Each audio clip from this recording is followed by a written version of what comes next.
I need to tell you something, and I'm not sure you're gonna like it. Are you ready? You are not the chosen one.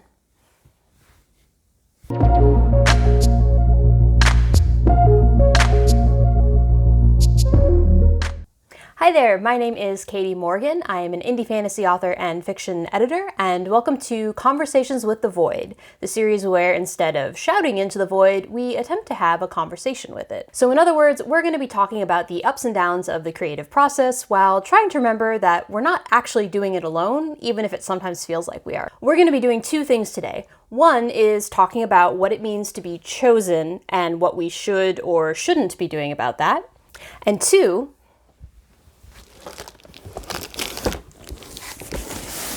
we're going to be opening this big box, which contains the first batch of copies of my upcoming contemporary fantasy novel, Failsafe, now available for pre-order. We'll get to that in a little bit. First off, let's talk about what it means to be chosen, and let's begin with a definition so we're all on the same page. According to Merriam-Webster, chosen is a noun, which means one who is the object of choice or of divine favor. Sounds pretty intense, right? Well, it is pretty intense because, well, what it means to be chosen. So when it comes to being a creative, the idea of being chosen is really closely knit with the idea of validation. We want someone to recognize what we've done, maybe a big name person who could help us get further connections or who can make us feel like we're really part of a creative community. We want people to see and enjoy what we've created, and we want them to understand all the time and effort that we put into creating something and for them to really appreciate that. If you're creating as part of your career, then you really need to be chosen because you need an audience to buy your work. And as an indie author, there's this idea of being chosen as a form of legitimacy. There's a lot of obstacles to overcome in terms of how people view indie authors, better than it has been in the past, but the stigma is still there. And so if you are reaching people who really love your work and who are buying your work and you can feel chosen, it's like you're overcoming that stigma or overcoming that boundary. And again, from a commercial standpoint, it says a lot about what we value. If someone is buying your work, it means that they are valuing what you're creating. And that can be really important, especially if you're thinking about this as a career. And I think even if you're not creating specifically because you want to sell your work, you're probably going to be in situations where you are applying for an award or trying to get into a special conference or a gallery or something like that. And so the idea of being chosen, again, lends you that legitimacy. You feel like you have finally made it because someone has decided that, yes, you are the chosen one to be involved in whatever this thing is. And we're all really, in the end, trying to make it, right? So what happens if we don't? What if you're not the chosen one?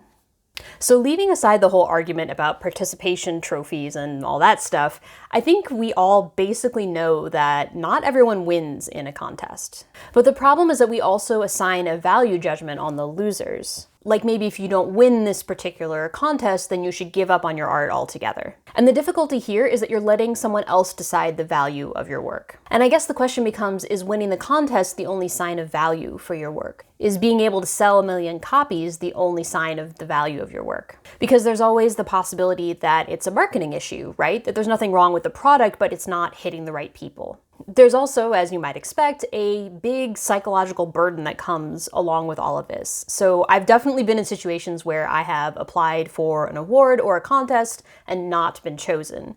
And of course that makes me feel bad. And the sort of compounded problem with that sometimes is that when you look at the people who did win whatever you were trying to win or who did get whatever opportunities you were hoping for, then you start feeling jealous of that. Maybe you think they don't really deserve it. And if you're like me, then that spirals even further and you start to think, well, what a jerk am I to think all of these bad things about this other person? And then here you are in this really negative headspace from which it's really difficult to start creating the next thing you want to create. So it begs the question, what's the solution? Choose yourself, maybe? So one of the responses I've seen to this idea of being chosen is to decide to choose yourself, which is a great idea, except what the heck does that even mean?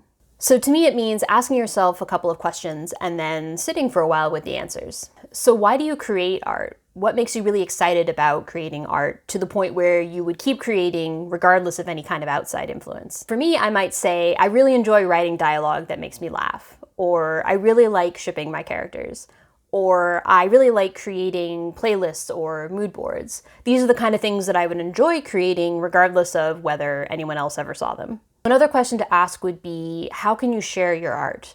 So maybe you start a YouTube channel, or you come up with ways to start conversations with the people in your life or even online about what you're creating. Maybe you find ways to mentor other creators or find ways to work collaboratively.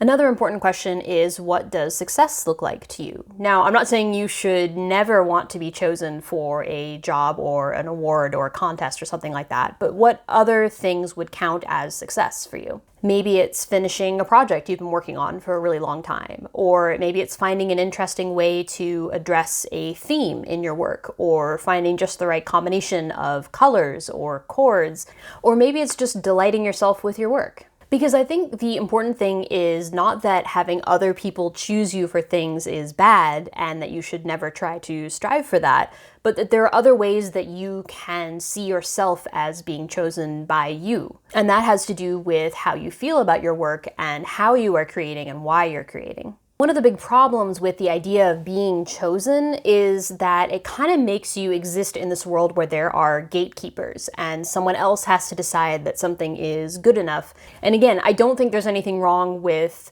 pursuing traditional publication or trying to get into a gallery or trying to get signed with a particular music label, but it's really important not to let that idea of being chosen be the only measure of your success. You get to define what's a win, and then you get to celebrate your wins. And speaking of celebrating wins,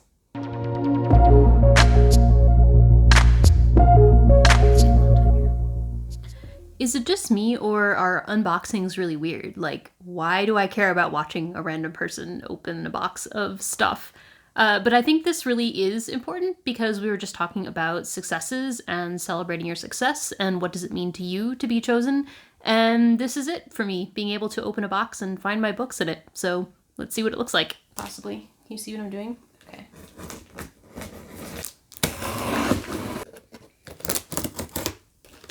I feel like I should have commentary. Drumroll, drumroll. Oh, is the camera gonna shake because it's unsteady? Incidentally, is there anything more apropos than resting the tripod for the camera on copies of my first book while I open the box that has my second book in it?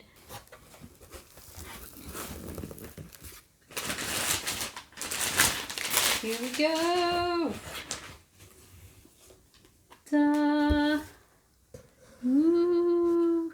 So this part is really cool, to be able to be holding your book in your hands. That really means a lot to me. Hi. That really means a lot to me, as does doing a horrible job of filming this. And yeah, I feel like for me, this is what it means to be chosen. I have chosen to finish this project, and I'm really excited about it. And now I get to hold it in my hands. And actually, you can hold it in your hands too. Failsafe is the second book in the Compound series. It is now available for pre-order. I have all that information in the description below.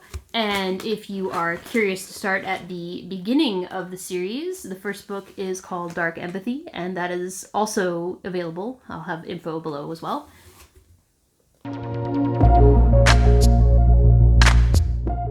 So I'd really like to know about your thoughts when it comes to being chosen. What does that phrase mean to you, and what are some ways in which you can choose yourself? Let's have a chat in the comments below. If you're so inclined, please feel free to like and subscribe for more on the creative process, and feel free to leave some suggestions for future topics as well. And if you really can't get enough, you should sign up for my author newsletter, where I talk a lot more about the creative process and creative community. I'll put a link to that below as well.